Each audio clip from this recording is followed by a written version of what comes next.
King of Gods. By Fast Food Restaurant, Kabanata 873. Emperor Ling Qiong. Bam. Habang pina-address ni Zhao Feng si Elder Yin, may tao sa isang bundok sa hilagang rehiyon ng Tianfeng Great Island Zone. Ang bloodline aura na ito. Ito ba ang perpektong Blood Devil Son na bloodline ng pamilya ko? Isang elder na nakasuot ng dark red na damit panglaban ay biglang may naramdaman, at bahagyang nanginig ang kanyang katawan. Hindi niya naitago ang gulat at pananabik sa mukha niya. Isang maliwanag na liwanag ang tumama sa kanyang mga mata, at sa isang iglap, nagsimulang umikot ang kalapit na apoy sa kanyang paligid. Ang isang walang kapantay na Emperor level na Dao of Fire na aura ay pinigilan ang lahat ng nabubuhay na bagay sa loob ng 1,000 milyang radius na para bang sila ay nasa isang nagninangas na impyerno. Sa aspeto ng aura, ang elder na ito na may dark red battle robe ay malapit kay Duan Moqing noong ang huli ay nasa True Martial Sacred Land. Ang direksyon ay patungo sa 10,000 Sacred Clan. Ang divine sense ng dark red battle robe na elder ay lumikha ng isang detalyadong mapa. Ang lugar na kasalukuyang kinalalagyan niya ay malapit sa Yunling Zhao family. Sa pagsikat ni Zhao Feng, ang Yunling area ay teritoryo ng Zhao family. Maging ang makapangyarihang Luo family ay hindi nang ahas na madaling kumilos laban sa kanila. Bumalik sa 10,000 Sacred Clan. Nakakatakot ang bloodline ng fire. Bulalas ng mga eksperto sa paligid ng itim na entablado nang maramdaman nilang nanginginig ang kanilang mga bloodline na hindi mapakali. Sa sandaling ito, ang paligid nila ay pulang dugo. Ang katawan ni Zhao Feng ay matangkad na parang miniature giant, at napapalibutan siya ng nagliliyab na araw. May kapangyarihan siyang durugan ang lahat ng bagay sa kanyang landas. Sa kombinasyon ng kanyang Sacred Lightning Body at ng kanyang mutated Blood Devil Son bloodline, nagawang itulak ni Zhao Feng si Elder Yin, na isang Pick-tier King. Bamuka ang bibig ng mga nanonood na hari. Si Elder Yin ay isa sa mga pambihirang Pick-tier na hari ng 10,000 Sacred Clan, at halos walang kapantay siya laban sa sinumang mas mababa sa antas ng Emperor. Kakaiba talaga ang bloodline na ito. Pinatay ni Elder Yin ang apoy sa kanyang katawan, at naramdaman niya ang pagkawala ng kanyang lakas. Sa kabilang banda, bahagyang gumanda ang pagod na ekspresyon ni Zhao Feng.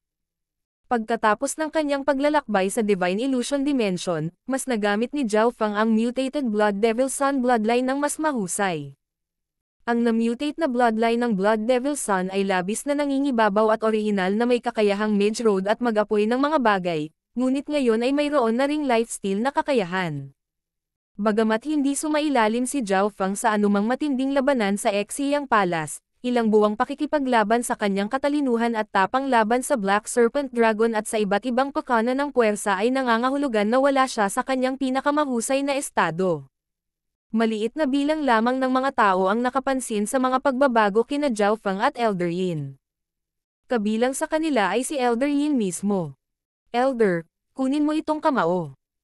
Nagpakawala ng mahabang tawa si Zhao Feng habang ipinapaikot niya ang kanyang kapangyarihan sa sacred body at bloodline ng Blood Devil Son. Para siyang bulkan na sumasabog habang dumudurog siya kay Elder Yin. Bumigat ang katawan ni Elder Yin, at bumalik siya sa realidad. Pagkatapos ng kanyang karanasan sa malapit na pakikipaglaban kay Zhao Feng, hindi siya nang ahas na maliitin ang kalaban at bumawi ang pag-ataking muli. Basag. Boom. Nagpalitan ng suntok sa hangin ang dalawang figure, at lumitaw ang isa pang bitek sa nasasakupan ni Elder Yin. Shua! Boom! Sa pagkakataong ito, handa na si Elder Yin, at ginamit niya ang explosive power ng bloodline ng Blood Devil Son para humiwalay. Gayunpaman, kahit noon pa man, ang dugo ni Elder Yin ay tumalon at umikot habang ang apoy ay nagliliwanag sa kanyang katawan. Hindi niya naiwasang masugatan ng bahagya. Kung iyon lang ang isyo, maaaring gamitin ni Elder Yin ang kanyang Pick-tier King cultivation para i-drag lang ang laban at maubos si Zhao Feng. Pagkatapos ng lahat, hindi ganoon kataas ang cultivation ni Zhao Feng, at bagamat nagamit niya ang kanyang bloodline, technique, at armas para hamanin ang mga may mas mataas na cultivation kaysa sa kanyang sarili, matatalo siya sa mahabang laban. Gayunpaman, ang kakayahan ng lifesteal ng bloodline ng Blood Devil Son ay nagpabago sa bagay na ito. Pagkatapos ng pangalawang palitan, mas naabsorb ni Zhao Fang ang enerhiya ni Elder Yin at naging mas mabuti ang kanyang estado. Earth grade na sandata, lumulutang Dragon Tooth Sword. Naging mabangis ang ekspresyon ni Elder Yin nang lumitaw sa kanyang kamay ang isang maitim na gintong parang buto na espada na napapalibutan ng mga multo ng gintong dragon. Ang mga maitim na gintong dragon na gawa sa apoy ay dumagsa sa lahat sa loob ng 100 milya. Ito ang pinakamataas na sandata sa Earth Grade, ang Floating Dragon Tooth Sword. Ang pangunahing material ng espada na iyon ay ang ngipin ng isang dragon mula sa immemorial era. Nanginginig ang puso ng mga ekspertong nanunood sa ibaba nang makaramdam sila ng malakas na aura. Sa paglitaw ng Floating Dragon Tooth Sword, tumaas ng 50 hanggang 60% ang battle power ni Elder Yin, at nagawa niyang ibalik si Zhao Fang. Ding! Ang ikatlong paglapit ni Zhao Fang ay sa wakas ay itinulak palayo ng espada ni Elder Yin. Lumipad si Spark sa kanyang Sacred Lightning Body, ngunit ang pinsalang natanggap ay maaaring baliwalain. Pick Earth Grade na sandata. Pinaikit ni Zhao Fang ang kanyang mga mata. Ang epekto ng lifesteal ability sa pagkakataong ito ay hindi kasing ganda ng huling dalawa dahil ang Pick Earth Grade na sandata ni Elder Yin ay isang hari kumpara sa iba pang mga armas na may parehong antas. Junior, maliban sa Heavenly Divine Weapons at Inheritance Sacred Weapons, hindi pa nakakatugon ang aking Floating Dragon Tooth Sword. Hindi ka na makakalapit sa akin, kaya bumaba ng husto ang banta ng bloodline mo. Si Elder Yin ay mahiyain at palihim na nagpakawala ng hininga. Saan mapupunta ang kanyang mukha kung hindi man lang niya nagawang sugpuin si Zhao Fang gamit ang kanyang Pick-tier King Cultivation? Inheritance Sacred Weapons. Mayroon akong isa sa mga iyon. Lumitaw sa mga mata ni Zhao Fang ang pangungutya at pagiging mapaglaro. Isinasantabi ang Inheritance Sacred Weapons, mayroon pa siyang dalawang maalamat na substandard God Weapon. Inheritance Sacred Weapon, Skylocking Bow. Isang maitim na silver bow ang lumitaw sa kamay ni Zhao Fang. Ang busog ay may mahiwagang mga ukit sa paligid nito, at ito ay kumikinang sa pilak, na bumubuo ng mga larawang hugis tadpole. Jiang Weng. Isang malamig na metal na kinang ang lumitaw sa paligid ng bowstring, at ang Floating Dragon Tooth Sword sa kamay ni Elder Yin ay nagsimulang manginig ng hindi mapakali. Inheritance Sacred Weapon, at ito ay isang long range sa ganyan. Ang ngiti ni Elder Yin ay tumigas. Tulad ng kung paano nagkaroon ng pagkakaiba sa lakas sa pagitan ng mga eksperto, mayroon ding pagkakaiba sa pagitan ng mga armas. Ang Floating Dragon Tooth Sword ay pinigilan ng Skylocking Bow ni Zhao Fang at hindi nito mailalabas ang buong lakas nito. Inheritance Sacred Weapons, Skylocking Bow. Talagang natagpuan ito ni Zhao Fang sa Divine Illusion Dimension. Nagkaroon ng talakayan sa mga manonood. Kung ayaw mong makipag-close combat sa akin, maglaro tayo ng long range. Isang ngiti ang lumitaw sa mukha ni Zhao Fang. Pagkatapos sabihin ito, hinailan niya ang gininto ang bowstring ng Skylocking Bow at sinimulang ibuhos ang kanyang Wind Lightning Throw Yuan dito. Weng. Nagsimulang mabuo ang isang nagniningning na gintong arrow na napapalibutan ng mga arco ng kidlat sa string ng Skylocking Bow. Hindi maganda. Nanlamig ang puso ni Elder Yin sa hindi malamang dahilan, at pakiramdam niya ay kinulong siya ng isang matalim na kapangyarihang tumusok. Nanlamig ang katawan ni Elder Yin, at lumalabas ang malamig na pawis sa kanyang noo. Pakiramdam niya, kahit anong gawin niya, hindi niya maiiwasan ang pag-atake ng Skylocking Bow. Ang Skylocking Bow. Ito ang maalamat na Inheritance Sacred Weapons. Ang Zhao Fang na ito ay hindi lang malakas sa malapitang labanan. Dalubhasa din siya sa long-range combat o kung hindi ay hindi siya makikilala ng Skylocking Bow. Ang ilan sa mga kasalukuyang hari ay natigilan sa mga ekspresyon. Mahirap isipin na ang ganitong nakakatakot na pag-iral ay isang Origin Core Realm Junior lamang. Ang aking tunay na yuan at cultivation ay hindi kasing lakas ng kay Elder Yin, at ang purong pisikal na pag-atake ng Skylocking Bow ay hindi makakapatay sa kanya. Gayunpaman, kung bubuo ako ng Soul Light Arrow, baka mapatay ko siya kaagad. Ginamit ni Zhao Fang ang kanyang kaliwang eye bloodline para purihin ang Skylocking Bow at eye-lock si Elder Yin. Si Elder Yin ay hindi nang ahas na gumawa ng anumang padalos-dalos. Ang pagbabanta at panggigipit lang ang nagparamdam sa kanya na para siyang nahulog sa freezer. Si Zhao Feng ay pinag-aaralan lamang at iniisip kung ano ang mangyayari. Hindi pa talaga siya umaatake. Naisip din niya kung gaano kalaki ang kapangyarihan ng Skylocking Bow kapag ginamit kasama ng substandard na God-slaying arrows. Kailangan kong maging hari para magamit ang God-slaying arrows, pagsusuri ni Zhao Feng. Bilang isang gamit na item, ang mga arrow ay nangangailangan ng mas mababang paglilinang upang magamit. Gayunpaman, ang Skylocking Bow ay maaaring ituring na isang crowbar habang ang God-slaying arrows ay ang mga bagay na binubuksan. Para sa kasalukuyang Zhao Feng, ang God-slaying arrows ay masyadong mabigat, kaya't hindi ito maaaring mabuksan maliban kung siya ay sapat na malakas. Sa hangin sa itaas ng 10,000 Sacred Clan, ang aura ng Earth Grade na sandata at ang Inheritance Sacred na sandata ay patuloy na tumataas. Napanatili ng mga manonood ang kanilang distansya habang ang kanilang mga puso ay naninigas. Tumigil ka! Isang sigaw ang tumunog, at isang pagsabog ang tila hamyuni sa kalangitan. Isang surge ng magnificent power mula sa isang emperor ang bumaba. Nadama ng lahat ng mga eksperto na naroroon, kasama na si Kings, na mahirap huminga. Sa susunod na sandali, Shua, isang magandang babae na nakasuot ng purple na kristal na korona ang lumitaw sa mga ulap. Ang magandang babaeng ito ay natatakpan ng malakristal na liwanag, at mayroon siyang marangal at eleganteng aura. Emperor Ling Qiong. Bulalas ng paggalang at sorpresa ang narinig mula sa ibaba. Ang ilan sa mga mahihinang disipulo ay lumuhad pa. Pagbati, Third Elder. Nagpakawala ng hininga si Elder Yin, habang ang iba pang mga hari tulad nina Haring Luyon, Elder Wu, at kasama ay yumuko. Ang ikatlong Elder, Emperor Ling Qiong. Tumingin si Zhao Feng. Ang magandang babaeng ito ang nag-iisang babaeng emperor ng 10,000 Sacred Clan, si Emperor Ling Qiong. Hindi nito maiwasang maalala ni Zhao Feng ang Cold Moon Emperor mula sa Pirate Sacred Land. Kung ikukumpara sa kabayanihan at nagyayelong Cold Moon Emperor, si Emperor Ling Qiong ay mas banal at matuwid. Emperor Ling Qiong, kailangan mo kaming tulungan. Iniulat ni Elder Yin at ng nasugatang Elder Wu ang masama na mga aksyon ni Zhao Feng.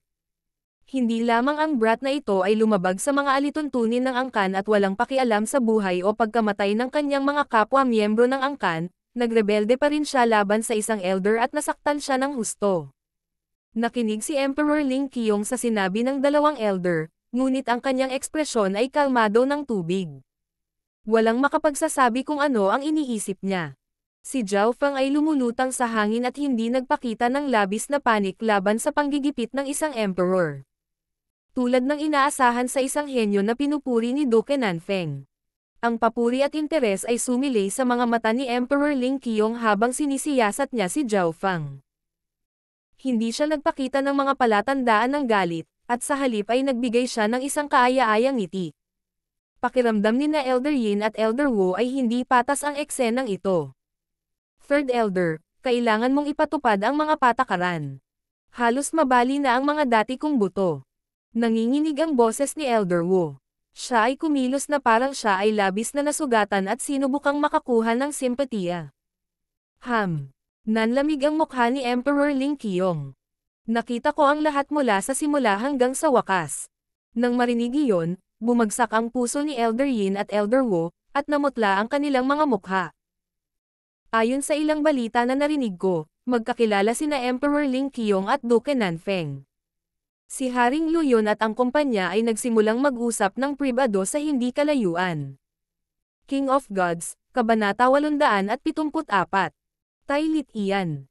Malamig na ngumisi si Emperor Ling Qiong, at nanlamig ang puso ni Elder Wu at Elder Yin habang tahimik silang sumisigaw.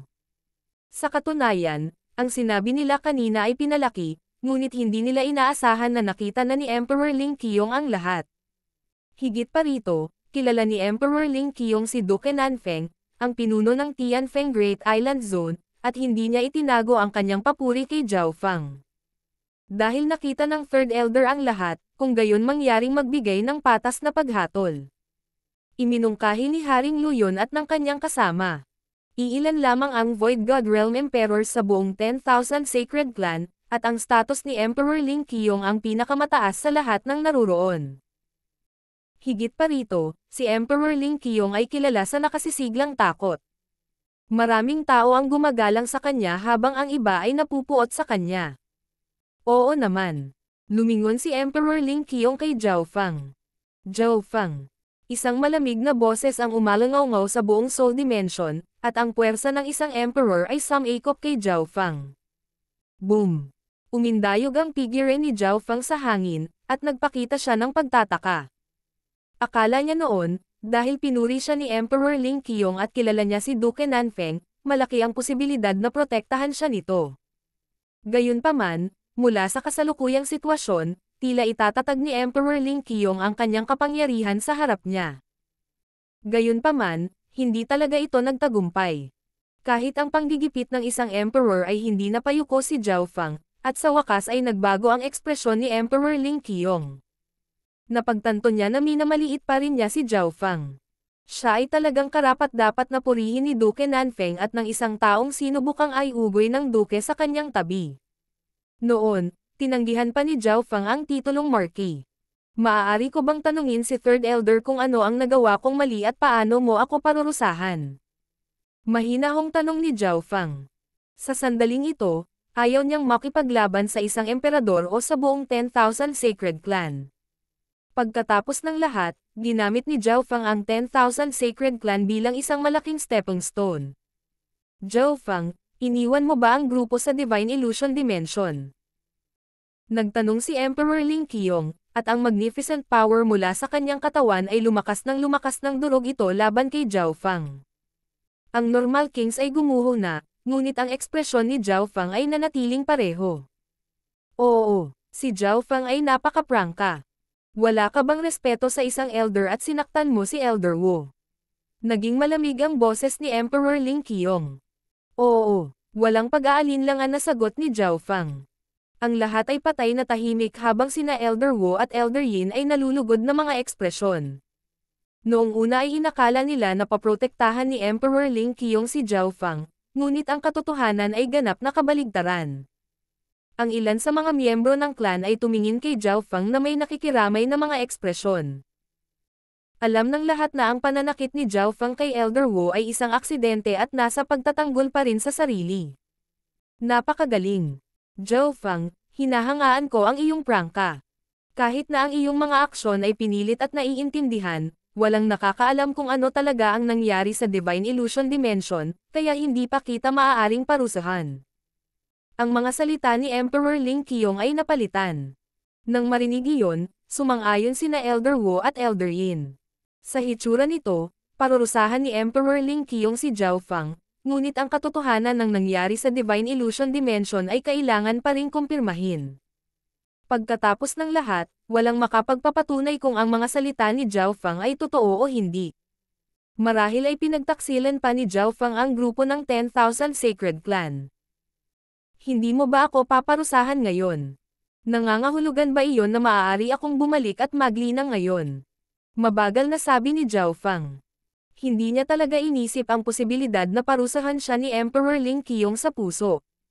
Hindi na siya magtatagal pa sa 10,000 Sacred Clan dahil aalis na siya pagkatapos niyang mabawi sa Void God Realm. Oo, huminto si Emperor Ling Qiong. Pakiramdam niya ay medyo binabaliwala siya ng kabataang ito, ngunit hindi siya nagpakita ng mga palatandaan ng pagiging walang galang. Ang ibang mga Void God Realm Kings ay hindi maiwasang magkaroon ng kakaibang ekspresyon. Sa hitsura nito, si Zhao Fang ay hindi nag-aalala tungkol sa kanyang hinaharap, at ang walang takot na ekspresyon na ginawa niya ay bahagyang hindi masaya kay Emperor Ling Qiong.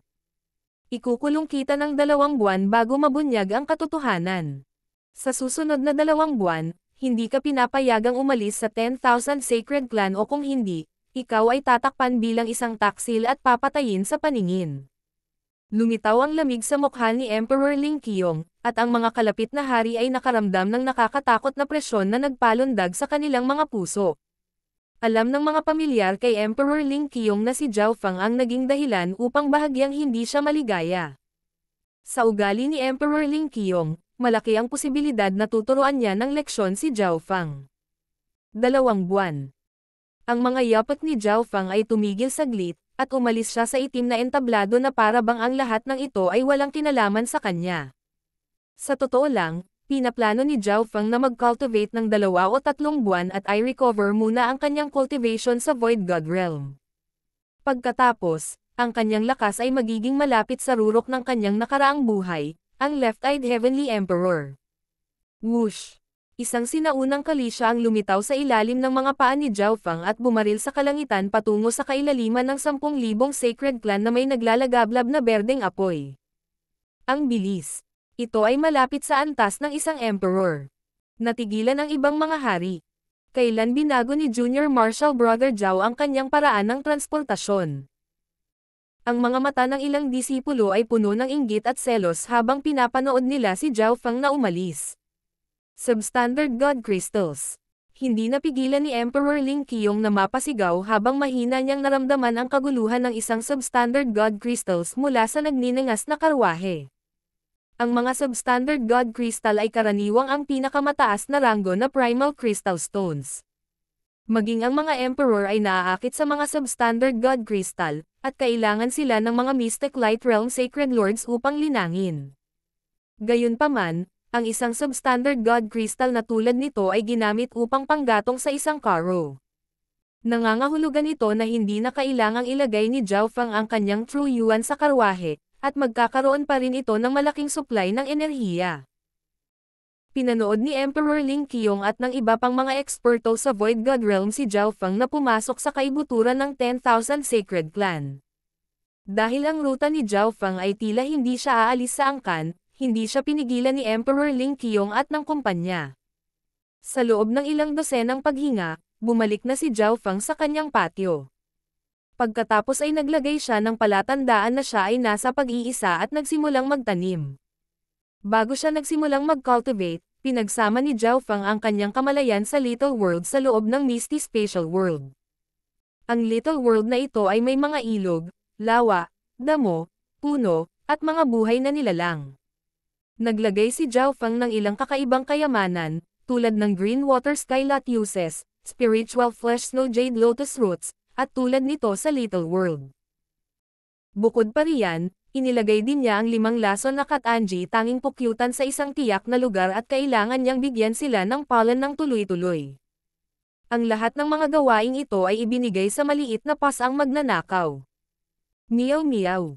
Tumalon-talon ang maliit na pasang magnanakaw at tinanggap ang gawain, ngunit humiling ito ng ilang mapagkukunan mula kay Zhao Fang. Ang dami ng resources na hinihingi nito ay sapat na para mabangkarot ang ilang Void God Realm Kings, ngunit walang pag-aalinlangan na pumayag si Zhao Fang. Ang pinakamahalagang gawain ngayon ay ang ayusin ang dimensyon sa loob ng Misty Spatial World at mabawi ang kanyang lakas. Umupo si Zhao Fang, at ang mga butil ng berdeng Wood of Wind Lightning ay kumikislap sa paligid niya. Shua! Shua! Ang Crystal Core of a King, Wuji ang Wood, 100 Origin Fruit Juice, Green Water Sky Lotuses, at ilang iba pang bihirang kayamanan ay lumitaw sa harap ni Zhao Fang. Bukod sa Wind Lightning Crystal Core, ang iba pang mga mapagkukunan ay pangunahin sa elementong kahoy, na kapakipakinabang para sa paglilinang, katawan, linya ng dugo, at maging ang kaluluwa ng isang tao. Ang kapangyarihan ng Wind Lightning ay nagsimulang magtipon sa hangin sa itaas ng courtyard ni Zhao Fang at bumuo ng isang malaking bola ng Wind Lightning. Hindi magkakaroon ng bottleneck si Zhao Fang pagkatapos na muling gisingin ang kanyang Emperor Intent. Ang kailangan lang niyang gawin ay dahan-daang itayo ang kanyang pundasyon at sanayin ang 5 Elemental Wind Lightning Technique. Lumipas ang kalahating buwan sa isang kisap mata, at ang Wood of Wind Lightning sa loob ng katawan ni Zhao Fang ay ganap na umabot sa Void God Realm level. Ang Crystal Core ni Zhao Fang ay iba sa karaniwan. Ang kanyang Crystal Core ay nahati sa 2 bahagi. Ang isang gilid ay madilim na asol habang ang isa naman ay berde. Parang pinagdikit ang bahagi ng Sepiro at bahagi ng Esmeralda. Ang madilim na asol na Crystal Core ay kumakatawan sa Water of Wind Lightning at umabot ng 2/3 ng kabuuang masa, habang ang berdeng bahagi na kumakatawan sa Wood of Wind Lightning ay umabot ng 1/3 ng kabuuang masa. Hindi ka panipaniwala, ang madilim na asol na Water of Wind Lightning ay maaaring mag-transform sa Wood of Wind Lightning. Mula sa tubig nagmumula ang kahoy. Mula sa kahoy nanggagaling ang apoy. Mula sa apoy nagmumula sa lupa. Mula sa lupa ay metal. Mula sa metal ay tubig. Alam ni Zhao Feng ang landas na tinatahak niya sa 5 elemental wind lightning technique. Siyempre, sa ngayon, ang water of wind lightning lang ang kaya niyang gawing wood of wind lightning. Hindi niya ito magagawa sa kabaligtaran na paraan maliban kung ang lahat ng 5 elemento ay nilinang at nabuo ang isang kompletong circuit. Sa kasalukuyan, ang kakayahan ni Zhao Feng na mag-imbak ng True Yuan ay higit na nalampasan ang iba sa parehong cultivation. Kapag na-master na niya ang 5 elemento, magagawa niyang lipulin ang sinuman sa kanyang landas, at hindi na niya kailangang matakot sa sinuman. Sa ika-20 araw ng pag-iisa ni Zhao Feng. Peak of the Great Origin Core Realm. Mabilis na tumaas ang aura ni Zhao Feng habang lumalawak ang crystal core sa kanyang katawan. Weng. Ang lakas ng wind lightning ay kasing kapal ng karagatan sa hangin sa itaas ng courtyard. Nayanig ang puso ng mga kalapit na disipulong sentral. Bukod sa ilang core disciples, karamihan sa mga disciples sa 10,000 Sacred Clan ay hindi pa nakakarating sa Peak Small Origin Core Realm o kahit na sa Origin Core Realm. Ang kalidad ng True Yuan ni Zhao Feng ay maihahambing sa Void God Realm Kings, at mabubuo niya ang kanyang mga domain sa sandaling siya ay naging isang hari.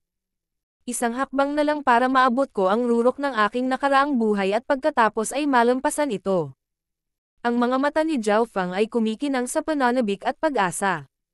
Sa buhay na ito, ang mga pamamaraan na kanyang nilinang ay mas malakas at may higit na potensyal. Pagkatapos ng paglalakbay sa Divine Illusion Dimension, mas yumaman din siya kaysa dati. Tulad ng pagtutuon ni Zhao Feng sa pagsisikap na makapasok sa Void God Realm, isang walang kapantay na Dao of Fire aura mula sa isang Emperor ang lumitaw sa hangin sa itaas ng 10,000 Sacred Clan. Ang buong angkan ay natatakpan ng nakakapasong pulang ilaw na nagbigay ng nag-aalab na aura. Ang puso ng 10,000 Sacred Clans Upper Echelon members ay nanginginig. Ang mga hari at emperor ay naalarma, at sila ay may tame time na mga ekspresyon habang sinusubukan nilang silipin gamit ang kanilang mga divine senses. Ang 10,000 Sacred Clan ay may 3 emperor. 2 sa kanila ay nasa hiwalay habang si Emperor Ling Qiong ang pangatlo. Emperor Tai Litian mula sa Tai family. Bakit siya nandito? Bahagyang nagbago ang ekspresyon ni Emperor Ling Qiong. Si Emperor Tai Litian ay sikat sa buong Lord Dynasty at nagmula sa isa sa 8 big families, ang Tai family. Ang isang matanda na nakasuot ng madilim na pulang damit panglaban ay malabong nakikita sa nakakapasong pulang ilaw. Ang aura nitong Dao of Fire Emperor ay halatang mas malakas kaysa kay Emperor Ling Qiong, at mabilis ang paghinga ng huli. Nagmula ako sa Ziling Palace at nalaman na ang bloodline ng Blood Devil Son ng aking pamilya ay lumitaw sa Tianfeng Great Island Zone, kaya sinundan ko ang mga bakas at nakarating dito. Ngayon lumabas na ang katotohanan. Si Tai Litian sa kanyang battle robe ay humahagalpak sa tawa habang ang kanyang boses ay umalangaw sa 10,000 Sacred Clan. King of Gods, Kabanata 875. Hindi interesado. Blood Devil Son Bloodline. Nagkatinginan ang mga eksperto ng 10,000 Sacred Clan at nagsimulang mag-usap. Hindi nagtagal ay naisip ni Haring Luyon at ng kumpanya ang isang tao. Ang bloodline ng Blood Devil Son ay nirerango sa ika-80, isa sa mga bloodline ng Imperial Dao, at isa ito sa mga nangungunang bloodline sa Continent Zone. May isang kabataan talaga na may bloodline na katulad ng bloodline ng Blood Devil Son, at siya ay kasalukuyang nakakonfine. Maaari ko bang tanungin si Elder Tai? Anong katotohanan ang lumabas? Ang kataim-taiman ay lumitaw sa mukha ni Emperor Ling Qiong. Si Emperor Ling Qiong ay labis na nag-iingat kay Tai Litian at sa Tai family sa likod niya. Anuman sa 8 big families ng Great Gun Lord Dynasty ay may hahambing sa isang 3-star power, at anumang aksyon na gagawin ng isa ay maaaring magkaroon ng malaking epekto sa buong Lord Dynasty. Sa gitna ng 8 big families, ang Tai family ay isa sa mga mas malakas. Ito ay maihahambing sa isang peak 3-star power. Ang Tai family ay nanirahan sa Ziling Palace at binantayan ang hilagang kanlurang rehiyon ng Lord Dynasty. Sila ang pangunahing tagapagtanggol laban sa Dark Moon Lord Dynasty.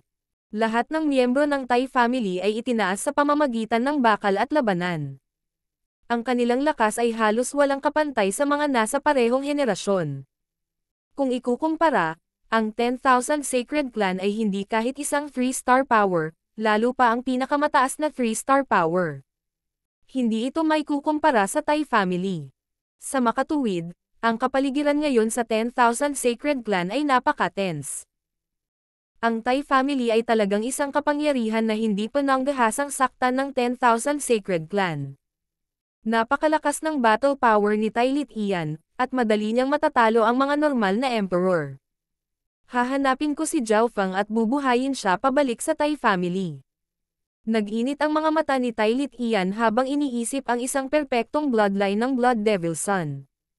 Hindi niya napigilan ang excitement na iniisip lang iyon. Zhao Feng. Hindi ko akalain na gagana iyon. Muling nagbago ang ekspresyon ni Emperor Ling Qiong nang siya ay sumagot kaagad. Ang ilang mga balita tungkol sa Divine Illusion Dimension ay kumalat kamakailan, at ang isa sa pinakamahalagang balita ay tungkol sa Exiyang Palace at ang Black Serpent Dragon na may bloodline ng Destruction Dragon Race. Ang mga nakamamanghang kayamanan sa loob ng Exiyang Palace, ang kapangyarihan ng Evil God, Ancient God Weapons, at Substandard God Weapons ay lumikha ng shockwave sa buong Lord Dynasty. Nabalitaan ni Emperor Ling Qiong na mayroong purple-haired demonic duo sa Exiyang Palace na nalampasan ang lahat ng iba pang super family at puwersa. Ang isa sa purple-haired demonic duo ay tinawag na Zhao Feng, at nahulaan ni Emperor Ling Qiong na ang Zhao Feng ng kanyang clan ay malamang na isa sa purple-haired demonic duo at may hindi maarak na lakas. Huwag mong isipin na gagana iyon. Hahaha. Gusto bang hadlangan ng 10,000 Sacred Clan ang landas ng Tai family? Humagalpak ng tawa si Tai Litian. Boom! Isang maliwanag na iskarlata pulang liwanag ang nagmula kay Tai Litian at tila ginawang karagatan ng apoy ang lugar. Daan-daan at libu-libong mga disipulo ang malapit ng masunog ng nakakapasong apoy. Arg! Ang ilan sa mga miyembrong ito ay hindi nakayanan ang init, at hindi nila nagawang makalusot sa karagatan ng apoy gaano man sila nagpumiglas. Tumigil ka! Ibinuka ni Emperor Ling Qiong ang kanyang mga braso, at isang malakristal na mundo ang lumitaw at nagsimulang harangan ang nagliliyab na pulang ilaw na nagmumula kay Tai Litian. Gayunpaman, nangangahulugan ito na kailangan niyang harapin ang pag-atake ni Tai Litian. Bam! Napaungol si Emperor Ling Qiong at nanginginig ang kanyang katawan. Maging ang kanyang munting mundo ay nagsimulang manginig. Hindi ikaw ang kapareha ko. Sabihin kay Zhao Feng na lumabas at kausapin ako. Nakatayo si Tai Litian na nasa likod ang kanyang mga kamay habang ang naglalagablab na pulang ilaw sa paligid niya ay biglang namuo pabalik sa kanyang katawan, na naging isang nagninangas na araw. Gayunpaman, sa sandaling ito na lumitaw ang isa pang surge ng Emperor Aura sa kaibuturan ng 10,000 Sacred Clan. Naging napakahina na ba ang 10,000 Sacred Clan na ang isang maliit na Emperor ay naglakas loob na magnakaw sa atin? Isang matandang pagod na boses ang narinig mula sa 10,000 Sacred Clan. Kahit na ang aura ng Emperor na ito ay hindi kasing lakas ng Tai Litian, ito ay mas makapal at mas siksik. Weng! Isang matanda na may puting buhok ang lumitaw. Siya ay natatakpan ng orange na liwanag at nagradiated ng isang malakas na surge ng magnificent power. Old Monster Shu, buhay ka pa rin kahit na nabigong makapasok sa Mystic Light Realm. Bahagyang naging maingat ang mga mata ni Tai Litian. Sa Tianfeng Great Island Zone, si Duke Nanfeng lang ang nag-ingat sa kanya, ngunit itong matandang halimaw na si Shu ay hindi rin dapat maliitin. Siya ay dating pinakamataas na emperor, ngunit nabigo siyang makapasok sa Mystic Light Realm at malapit nang magwakas ang kanyang buhay. Higit pa rito, ang 10,000 Sacred Clan ay mayroong 3 emperor. Sa kanila, si Emperor Ling Qiong ang pinakamahina. Para sa susunod na 2 paghinga, nagsimulang makipag-usap ang mga emperor sa isa't isa sa pamamagitan ng Divine Sense.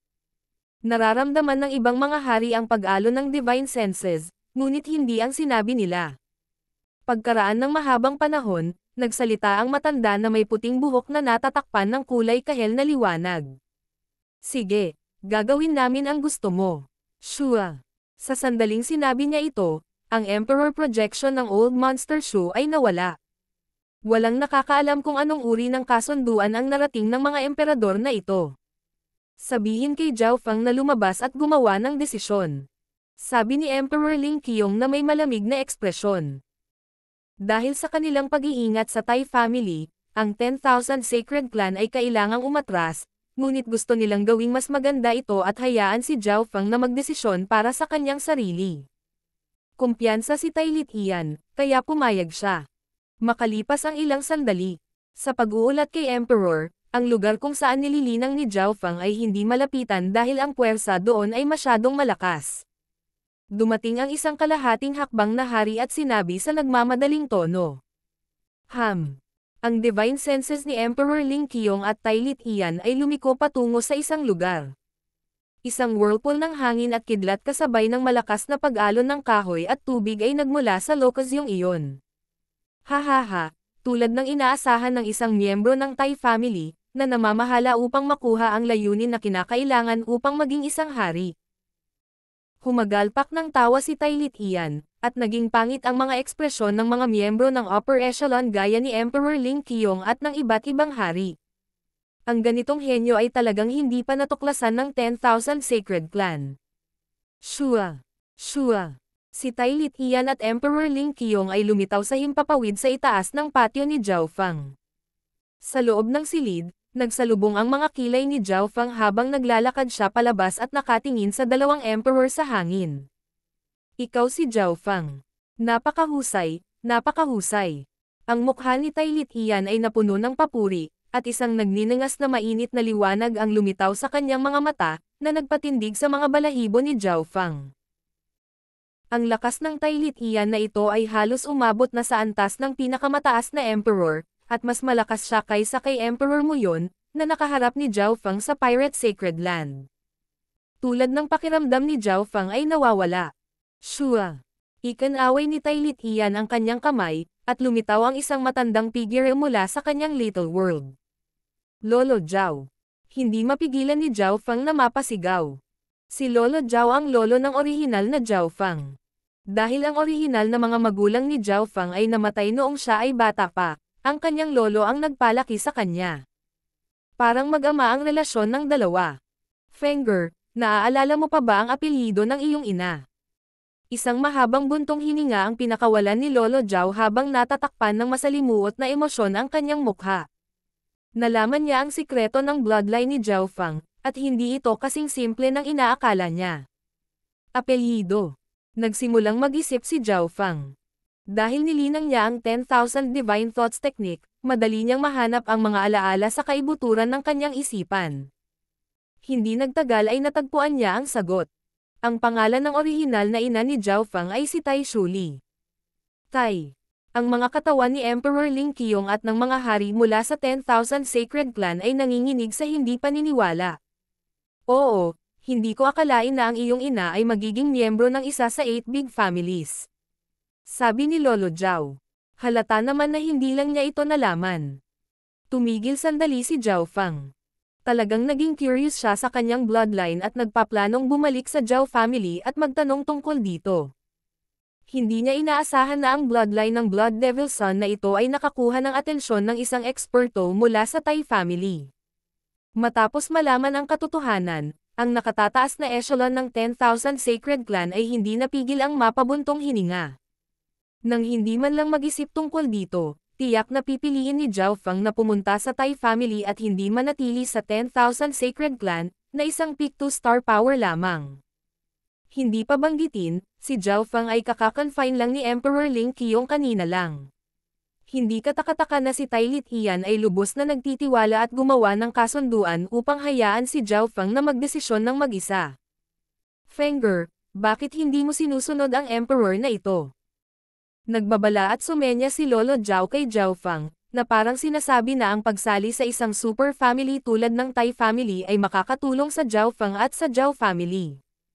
Si Tai Litian ay may malabong ngiti habang naghihintay ng sagot ni Zhao Feng nang may kumpiyansa. Sa kabaligtaran, si Emperor Ling Qiong at ang kanyang mga kasamahan ay may mga pangit na ekspresyon habang naghahanda sila para sa pinakamasama.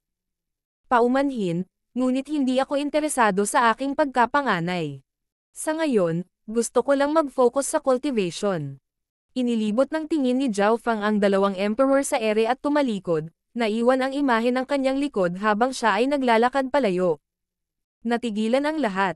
Bamuka ang bibig ng 10,000 Sacred Clan Upper Echelon members na naruroon. Ikaw. Lalong naging makulay ang ekspresyon ni Tai Litian. Para siyang nabulunan, at namula ang mukha niya habang nakalutang siya sa hangin.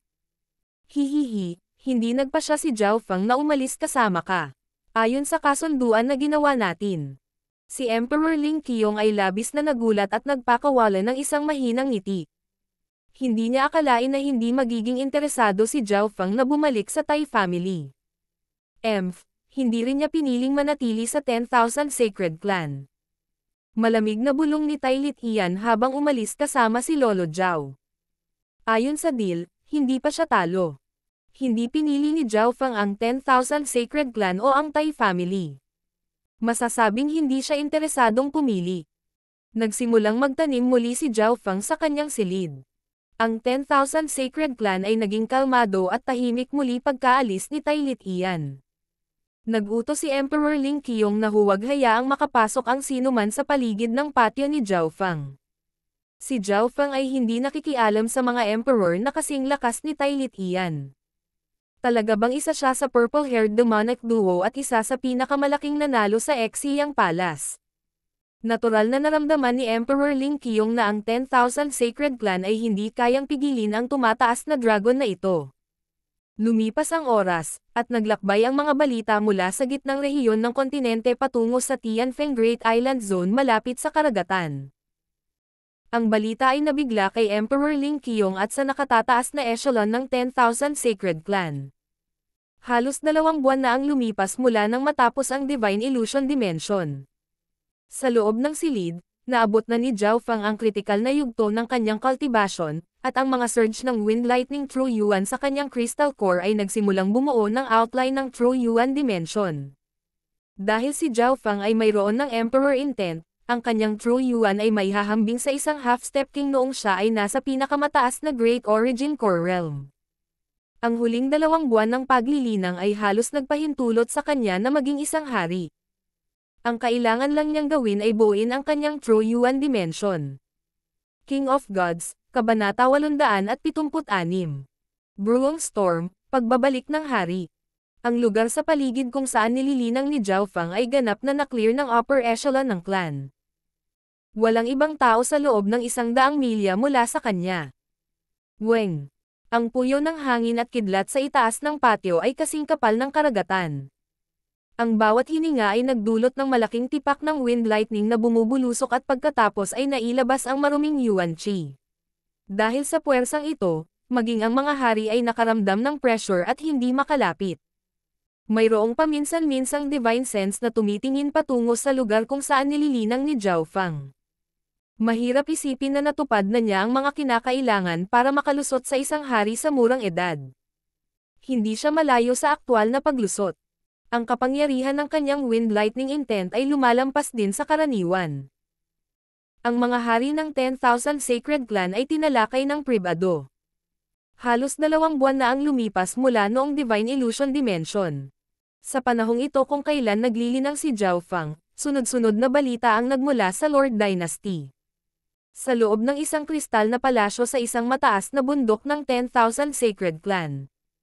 Pag-uulat sa Third Elder, ayon sa balita mula sa mga sentral na rehiyon ng Lord Dynasty at Earth Spirit Hall, ang purple-haired demonic duo ang pinakamalaking nanalo sa Exiyang Palace. Naniniwala ako na si Zhao Fang mula sa aming angkan ay isa sa dalawang iyon, ang pinuno ng purple-haired demonic duo. Isang kalahating hakbang na hari ang lumuhad sa lupa ng may paggalang. Ang pinuno ng demonic duo. Sigurado ka ba dito? Bulalas ni Emperor Ling Qiong. Kahit na medyo handa na siya para dito, hindi niya inaasahan na si Zhao Fang ang magiging pinuno ng demonic duo. Ang mas hindi kapanipaniwala ay ang duo ang pinakamalaking nanalo sa Exiyang Palace. Mula sa balitang kanilang natanggap, alinman sa demonic duo ay sapat na malakas upang hindi matakot sa mga normal na emperor. Si Gu Chaoji mula sa Earth Spirit Hall ay nakipag-usap sa demonic duo dati at pamilyar sa kanila. Kumpiyansa na sabi ng Half-Step King. Ang Earth Spirit Hall ay isa sa 3 star na kapangyarihan sa gilid ng kontinente, hindi masyadong malayo sa Tianfeng Great Island Zone. Nang maglaon sa araw na iyon, nagsagawa ng emergency meeting ang mga elder ng 10,000 Sacred Clan. Matapos kumpirmahin ang pagkakakilanlan ni Zhao Feng, ang pinakamataas na echelon ng 10,000 Sacred Clan ay hindi nang ahas na gumawa ng anumang bagay ng padalos-dalos. Una, ang lakas ni Zhao Feng ay hindi makapaniwala, at tiyak na mayroon siyang ilang nakatagong baraha pagkatapos tumakas sa Exiyang Palace. Pangalawa, malakas ang suporta ni Zhao Feng. Mayroon siyang emperor para sa isang master pati na rin ang pabor ni Duke Nanfeng. Pangatlo, ang Tai family. Ang Tai family ay isa sa mga nangungunang pamilya kahit na sa 8 big families, at sila ang pangunahing paglaban sa Dark Moon Lord Dynasty. Hindi pa umaalis si Emperor Tai Litian ng Tai family. Siya ay nananatili sa hindi kalayuan sa 10,000 Sacred Clan. Sa mga ulap, si Tai Litian sa kanyang madilim na pulang damit na panlaban ay tumitig sa 10,000 Sacred Clan na may kumikinang na mga mata. Hindi ko akalain na ang kabataang ito na may bloodline ng Tai family ko ay isa sa pinakamalaking nanalo sa Exiyang Palace. Minamaliit ko siya. Bulong ni Tai Litian nang magsimulang maging solemn na ang kanyang ekspresyon. Nagsisimula nang maging komplikado ang problema ng pagbabalik ni Zhao Feng sa Tai family. Ang mga kayamanan sa loob ng Exiyang Palace ay isang bagay na hindi kayang labanan ng 3-star at 4-star superpowers. Higit pa rito, ang purple-haired demonic duo ay gumawa ng hindi mabilang na mga kaaway sa Divine Illusion Dimension. Sa isang bulubundukin na napapalibutan ng madilim na ambon sa loob ng zone ng kontinente, may mga demonyong aura na maaaring takutin ang parehong mga Diyos at ghosts. Ang lugar na ito ay isang sikat na sacred land ng Lord Dynasty, ang Nine Darkness Mountain Range. Kapag nagsasalita tungkol sa Nine Darkness Mountain Range, kailangang pag-usapan ang tungkol sa naghaharing puwersa dito, Nine Darkness Palace. Ang Nine Darkness Palace ay isa sa pinakamalakas na demonic Dao forces ng Great Gun Lord Dynasty, at ito ay dating isang 4-star power.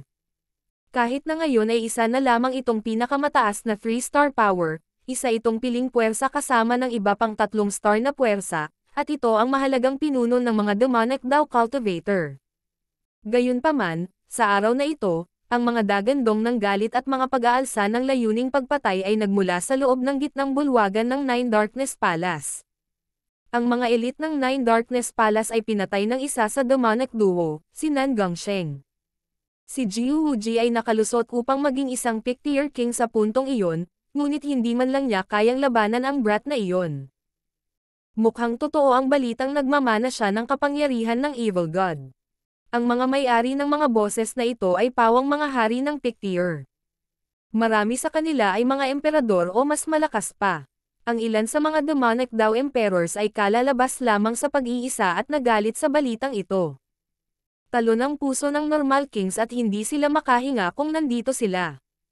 Nag-uulat kay Grand Elder. Isang hari na kalahating lumuhad sa lupa at nagsabi sa nanginginig na tono. Walang nakakaalam tungkol kay Nan Gongsheng ng purple-haired demonic duo, ngunit may mga bakas sa kanya sa gitnang mga rehiyon ng Lord Dynasty. Nan Gongsheng. Naalala lahat ng mga miyembro ng upper echelon ng Nine Darkness Palace ang pangalang ito.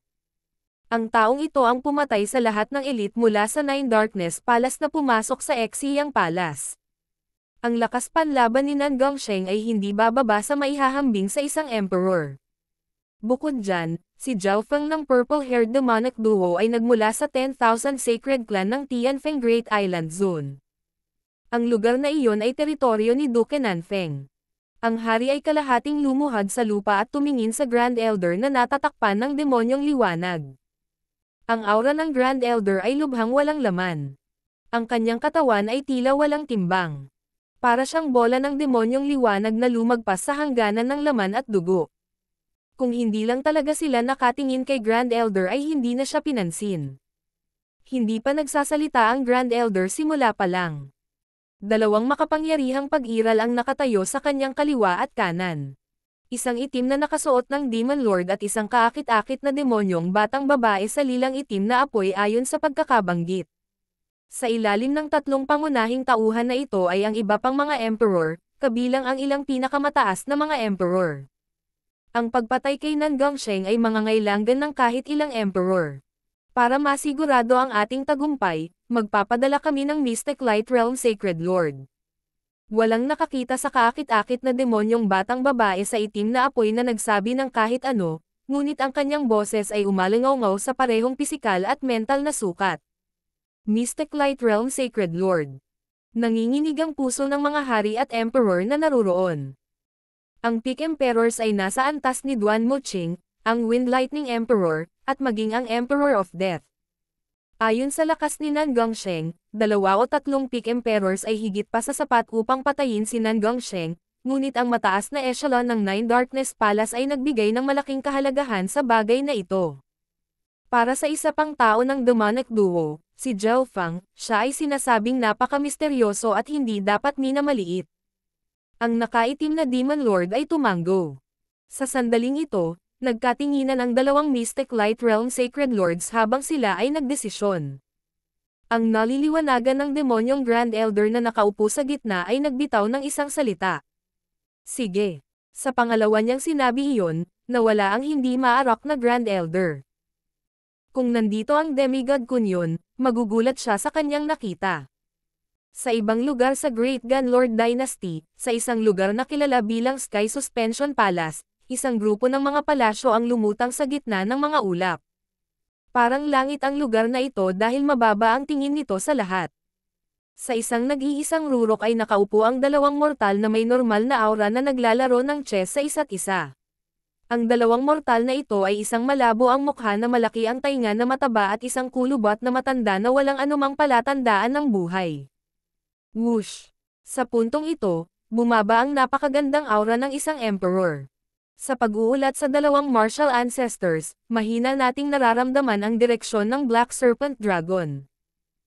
May mga bakas din kung nasaan si Nan Gongsheng, na nagmana ng kapangyarihan ng Evil God. Nahigitin pa ng aura ng emperador na ito si Tai Lit Ian at malapit siya sa Emperor of Death. Base sa Mark of Destruction, ang lakas ng Black Loach na iyon ay hindi pa nakaka-recover sa demigod level.